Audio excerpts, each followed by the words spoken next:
যান, বেরোন। এজেন্ডা বেলাল কখনো লোকেশন ভুল করে আসে না ছোট ভাই, আমি ঠিক জায়গায় আসি। আপনি হয়তো বিষয়টা জানেন না, আর সবাই যে জানবে বিষয়টা সেটাও সমীচীন না, না জানারই কথা।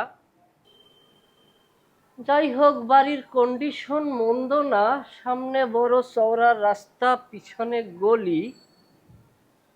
লোকেশন আছে খুবই চমৎকার, হাত দিলে একটা এক্সক্লুসিভ লুক নিয়ে আসা যাইবে, সমস্যা না। আবার যদি এই যে সাততলা ভবন করিয়ে ফেলানো যায়, তাইলে দেখা গেছে ইনভেস্টর কিন্তু বাড়ির সামনে লাইন দিয়ে দাঁড়াইয়ে থাকবে। তাই না? শোনেন বেলালদা দালাল, দাদা ভাই এমন কিছু করলে আমরা জানতাম।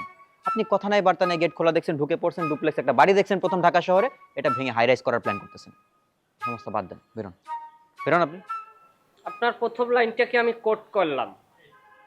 আপনি যে বললেন আমাকে দালাল, দালাল শব্দটা আমার খুবই অপছন্দ, আমার মাথার তাল্লো গরম হয়ে যায় শুনলে। এই সমস্ত উচ্চারণ করবেন না, এটা সাধারণ ক্ষমার আওতায় নিলাম। আপনি আন্দালিব সাহেবকে ডাকেন, তার সাথে আমি কথা বলবো বাড়ির দাম দর নিয়ে।